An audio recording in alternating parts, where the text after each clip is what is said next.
Hi everyone, I'm Shelly from There's No Place Like Home at redheadmom8.wordpress.com. Today I just wanted to go over an article with you that someone sent to me. And the reason that I decided to actually feature this on my channel today is just because while it seems like a pretty good synopsis of homeschooling and why you should do it, it actually goes over 10 benefits and 10 pitfalls of homeschooling.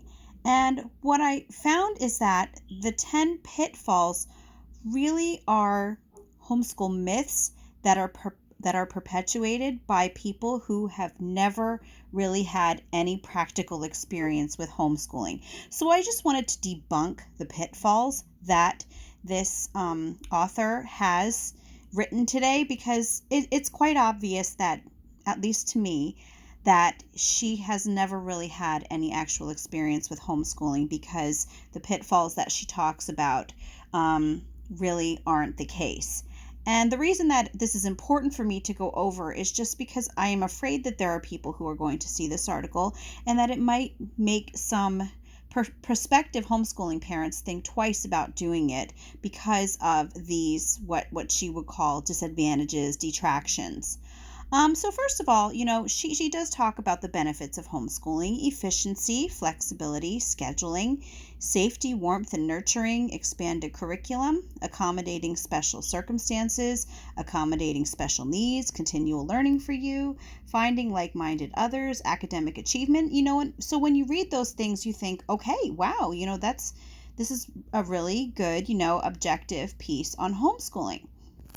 But then when you get to the pitfalls, no, I'm not saying that the author was doing this to be malicious against homeschooling at all. I think that these pitfalls that she has listed here are really just perpetuations of homeschool myths that really seem to be going around. Well, they've been going around for years. And as it seems now, we have people who consider themselves to be education experts, and they are perpetuating these homeschool myths. And I think it's so important that we debunk these once and for all. So first of all, let's look at her first one. Embedding your biases and misconceptions. Most of us are blind to our own biases and misconceptions. If you are your child's only teacher, you will be inadvertently reinforcing your biases and teaching your child to believe your misconceptions. This to me was actually the most laughable because if you look in the school system today, the school system is filled with biases. Truth has been taken out of schools. And everything is based on what is politically correct. It is based on opinion. All kids are getting in school are biases. So yes, while a parent is homeschooling their child, they should try to be as objective as possible. The fact is that you are going to find bias no matter where a child is learning because it is just human nature. However, if a child is going to be exposed to biases, shouldn't it be, the opinion of the parents and not, complete strangers or educational bureaucrats who are more interested in social engineering than they actually are in helping a child to learn and to be educated? So the second one is conflicting responsibilities. Teachers and parents have different roles in children's lives. If you are trying to fill both these roles, you may find yourself filling neither one as well as you could otherwise do. And this one really makes it clear to me that this author, she doesn't seem to take into account the fact that school has been around for like a minute percentage of history.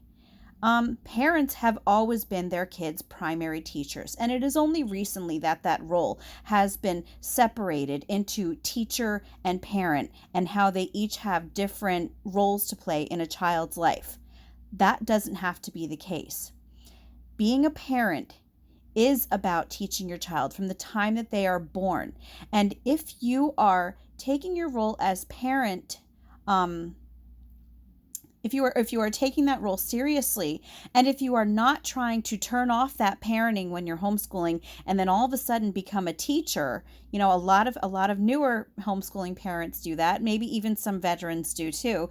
They kind of look at home life and homeschooling as two different things. So when they're actually doing homeschool with their kids, they are acting more like teachers. But it is so important that parents don't do that. Your kids don't need you to be all of these different things. They don't need you to act like a different person while you are homeschooling them. So yes, just be their parent. You don't need to just be completely different people. And so that's why this one really hit me, because I actually just talked about this in a video that I made a few days ago.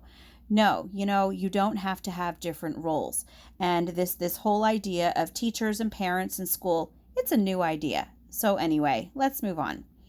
Restricting your child's experience. It's almost impossible for homeschoolers to replicate what's on offer at the local school by way of diversity of opinion, attitude, culture, and more. Well, to be quite honest with you, I'm actually okay with that. Because what is being offered at school? Bullying. Once again, being taught that there's no such thing as truth. Teaching kids as young as pre-K and kindergarten highly inappropriate things. Predatory teachers. Children who are being raised by their peers instead of their parents. To me, that's not restricting your child's experience. Who would honestly want to voluntarily have their kids experience those sorts of things? So yeah, you know what? In this case, it could be restricting your child's experience, but you're restricting your child's experience from a lot of negative things that, in my opinion, no child should be subjected to in the first place. Kids need to be with their parents. They need to be with their families. They need to be safe. And that is not happening in schools nowadays. So number 4, constraining your child's learning. It is hard for homeschooling parents to provide the diversity of learning experiences and teachers children get at school. Well, the fact is that yeah, there are not all schools, but a lot of schools will offer a huge array of subjects that kids can learn from. But how can you beat out life, which is where a lot of homeschoolers are getting their experience, where they are getting their education from? You have kids in a building learning about different subjects for 45, 50 minutes a day, learning from PowerPoints and from textbooks, versus kids who are actually out in the real world in real context, learning the things, not just reading about things or watching videos about them, but very often actually doing things and experiencing things that kids who are stuck in a building all day will never do. To me, that is not constraining your child's learning. And the fact is there are a lot of homeschool classes out there. There are co-ops. My daughter, she took art classes. Actually, a couple of my daughters took art classes at an art school. That is absolutely not true. Number 5, burning out emotionally. Spending all day and all evening, 7 days a week, month in, month out, with one person or small group can be exhausting and stressful for both you and your child. If you are homeschooling, you might find it increasingly hard to be patient and reasonable when your child is restless or challenging. I am not going to deny that burnout is a very real thing.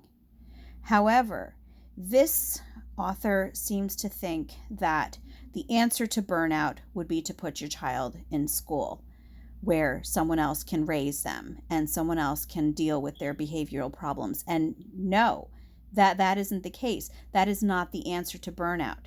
First of all, one of the biggest reasons that parents have a hard time dealing with their kids is because they don't know how to be with their kids. From a very young age, and this has been going on for generations, the normal thing, I don't consider it normal, but the common thing, we'll just say that, the thing to do has been to put your kids in school.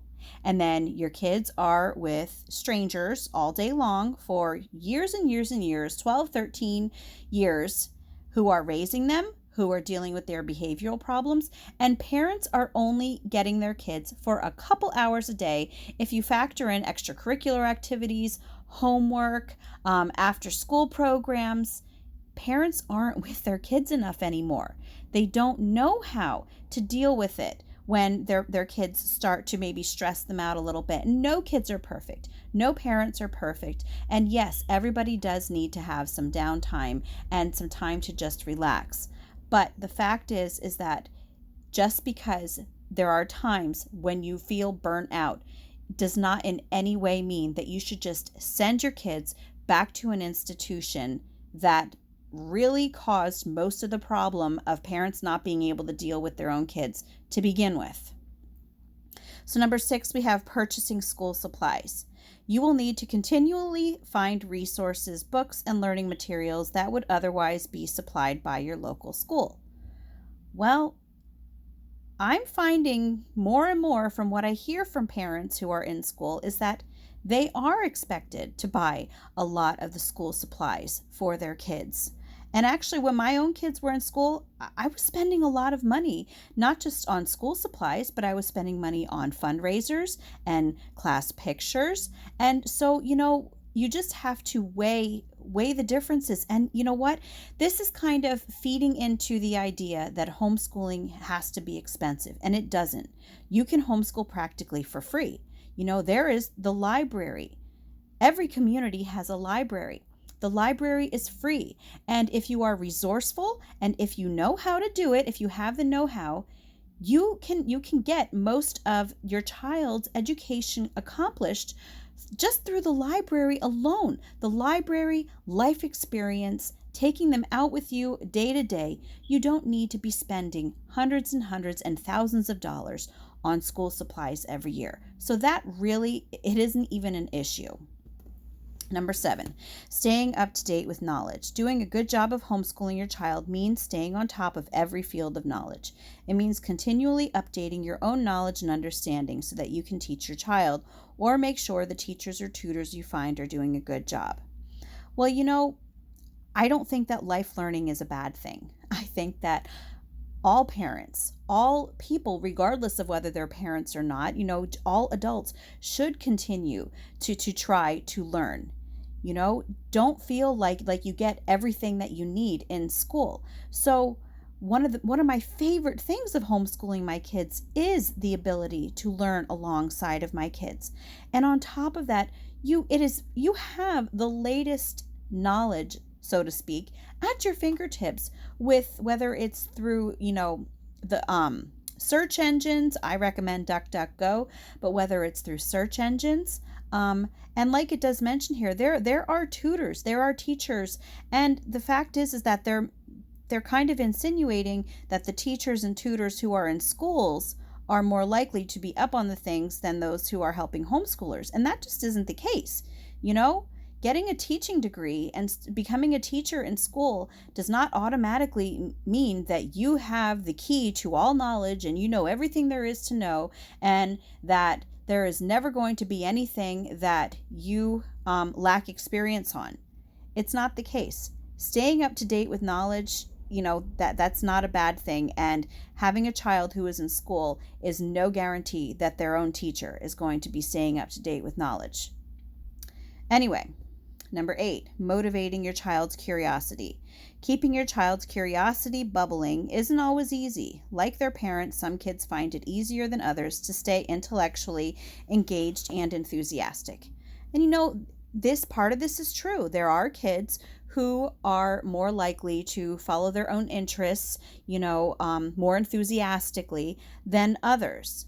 However, putting your child in school is probably one of the worst ways to motivate their curiosity, because how often have you heard of kids who have been completely enamored by a specific subject, for example, reptiles, and they cannot wait until they learn about reptiles in school, and then they either learn about reptiles for a total of 3 days, or they find out from their teacher that they won't be learning about reptiles until maybe the next year or the following year. School is no way to engage a child's curiosity. Kids can't follow their own interests in school. They have to follow a prescribed curriculum that is handed down to the teacher. Even the teacher really has no say in what the kids are learning about. So motivating your child's curiosity, the best way to do that is through homeschooling. Okay, number 9, arranging social activities. School is about social and emotional learning. Oh boy, as much as it is about academics. A homeschooling parent is responsible not only for their child's education, but also for creating opportunities for their child to meet and interact with other kids. Let's just go over this first sentence, because not the first sentence, arranging social activities, the one after that, because this one really gets me. School is about social and emotional learning as much as it is about academics. First of all, school it was always supposed to be about academics. It was supposed to be about helping kids to read and write and know their history and science. And it is only recently that you are hearing all the time about social and emotional learning. And what that tells you is that the schools are also more interested in shaping a child's values rather than just teaching them objective academic things. That should raise some red flags. Schools should not be teaching kids their values. That should be taught by parents. And then when you talk about how school is about social learning, I think we have all heard teachers tell their students, you're not here to socialize. And that is why we homeschoolers tend to laugh when we're told about socialization, because kids who are in school, they're not supposed to talk to each other during class. They might, get a couple minutes between classes if they change classes. But when my kids were in school years ago, there were times that they even had silent lunch. They were not even allowed to talk or interact with their classmates during lunchtime. So to see this as it says that school is about social learning, it's hilarious. It is hilarious, because that is not what school is about. Anyway, I could go on and on about that, but let's move on. Number 10, staying connected with the homeschooling networks. There are many reasons to stay actively involved with others who are homeschooling their kids, including staying on top of changes in relevant laws and policies, as well as knowing what's available by way of learning opportunities for your child. You might enjoy this, but it is one more responsibility on a to-do list that may sometimes feel overwhelming. I've got to say that this is our 11th year homeschooling. And other than like the online community that I, interact with, I don't belong to any homeschooling networks like in real life. You don't need to be involved in a homeschooling network if you don't want to be. You don't need to be involved with a homeschooling network to stay on top of changes in laws and policies. That's what HSLDA is for, Homeschool Legal Defense Association. So if you want to make sure that you're staying on top of those things, then become a member of HSLDA. And that is simple. It doesn't take up any extra time. It isn't, one more thing on the to-do list. You pay monthly, HSLDA, they send you emails all the time, and they will let you know changes in laws and policies. If you don't want to join a homeschooling network, you don't have to. Even when it comes to finding out about learning opportunities for your kids. Again, that's what search engines are for. Or even, online groups, which, online groups tend to be much more low key than those that are, actually meeting together in person. Because when you're online, you just pop on whenever you have time or whenever you feel the need to. You don't have to be there at certain times. So this whole idea of staying connected with the homeschooling networks being a pitfall of homeschooling, it doesn't even rank at all, because it's not something that is even necessary. So anyway, I hope that this has helped to dispel some of the things that was talked about here, because I'm going to be honest, it bothers me when people who have never had any actual experience with homeschooling, when they start talking about, advantages and disadvantages of it as if they have personal experience with it. But then when you actually read further on, if you are an experienced homeschooler and you read these things, you know that they are not true. However, this is a reputable publication, Psychology Today. I enjoy reading it. I like reading Dr. Peter Gray. I think that he's phenomenal, and I love his insights on children and how children learn and everything.